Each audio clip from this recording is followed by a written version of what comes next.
Welcome to bird media. నేను Vaishnavi. AP రాజకీయాల్లో చాలా ఆసక్తికర పరిణామాలు చోటు చేసుకుంటున్నాయి. ఒకవైపు 3 పార్టీల కూటమి ప్రభుత్వం అధికారంలో ఉంది.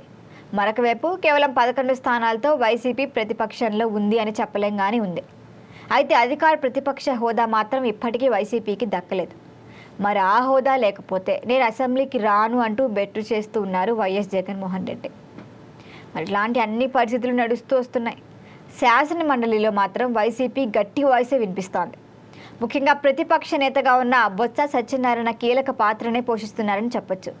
కానీ ఇటీవల ఆయన చుట్టూ తిరుగుతున్న వార్తలు రాజకీయంగా చర్చనీయాంశమవుతున్నాయి.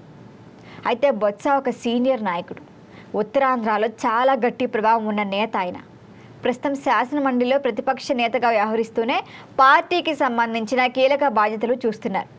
వైసీపీకి కాస్తో కూస్తో నోరుందంటే అది ఈయనని చెప్పొచ్చు. అయితే గత కొన్ని రోజులుగా ఆయన ఆరోగ్య పరిస్థితిపై ఆందోళన కూడా వ్యక్తమవుతోంది.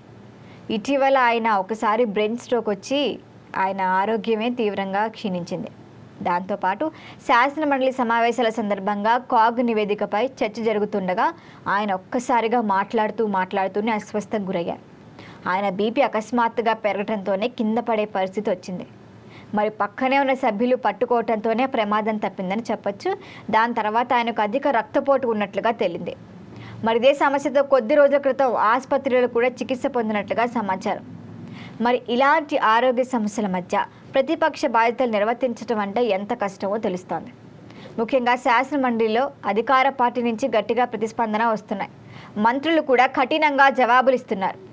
కూటమి తరపున సభ్యులు తక్కువగా ఉన్నప్పటికీ సమన్వయంతోనే పనిచేస్తున్నారు.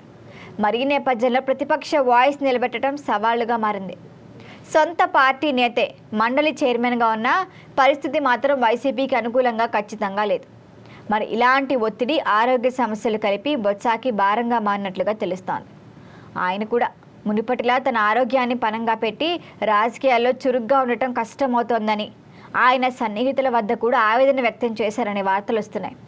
ఏదేమైనప్పటికీ పార్టీ జగన్మోహన్ రెడ్డి ప్రెషర్ వల్లే నేను ఇంకా మాట్లాడుతున్నాను, నా వల్ల అయితే అవ్వట్లేదు, ఖచ్చితంగా ఇది కష్టమైన పని ఆయన మాట్లాడినట్లుగా కూడా తెలుస్తోంది. మరి ఇంకో కీలక అంశం ఏంటంటే జగన్మోహన్ రెడ్డి అసెంబ్లీని బహిష్కరించిన తర్వాత మండలిలో ప్రతిపక్ష బాధ్యత మరింత పెరిగింది ఆయన వైపు. ఒకవైపు అక్కడ పోరాటం, మరొక వైపు ఉత్తరాంధ్రలో జరిగే రాజకీయాలు, అదనంగా జిల్లా బాధ్యతలు, ఇవన్నీ కలిపి ఆయనపై భారీగా ఒత్తిడి పెంచినట్లుగా కూడా తెలుస్తోంది. అయితే ఇప్పుడు ఒకవేళ బొత్స కనుక ఖచ్చితంగా ఆ పదవి నుంచి తప్పుకుంటే దాని ప్రభావం పార్టీపై ఎలా ఉంటుంది? ఆయన కుటుంబంగా రాజకీయ యాక్టివ్గా ఉన్న ఆయన వ్యక్తిగత ఇమేజ్, అనుభవం పార్టీకి పెద్ద ఆస్తి. ముఖ్యంగా ఉత్తరాంధ్రలో ప్రభావం ఖచ్చితంగా తగ్గిపోతుంది. మరి అలాంటి నేత వెనక్కి తగ్గితే వైసీపీకి అది పెద్ద దెబ్బే అవుతుందనే అభిప్రాయం ఉంది. కాకపోతే ఇవన్నీ ప్రస్తుతం ప్రచారంలో ఉన్న విషయాలే. అధికారికంగా బొత్స రాజీనామా చేస్తారని ఇప్పటి వరకు ఎలాంటి ప్రకటన లేదు. కానీ ఆయన ఆరోగ్య సమస్యలు, ఒత్తిడి, ప్రతిపక్ష పాత్ర ఇవన్నీ కలిసి కొత్త చర్చకు దారితీస్తున్నాయి. మరి రాబోయే రోజుల్లో బొత్స ఏ నిర్ణయం తీసుకుంటారు? ఆయన అట్లానే కొనసాగుతారా, లేకపోతే ఆయన ఆరోగ్యాన్ని దృష్టిలో ఉంచుకొని పక్కకి తప్పుకుంటారా అన్నది ఆసక్తికరంగా మారింది. దీనిపైన మరిన్ని అప్డేట్ల కోసం చూస్తూనే ఉండండి బర్డ్ మీడియా.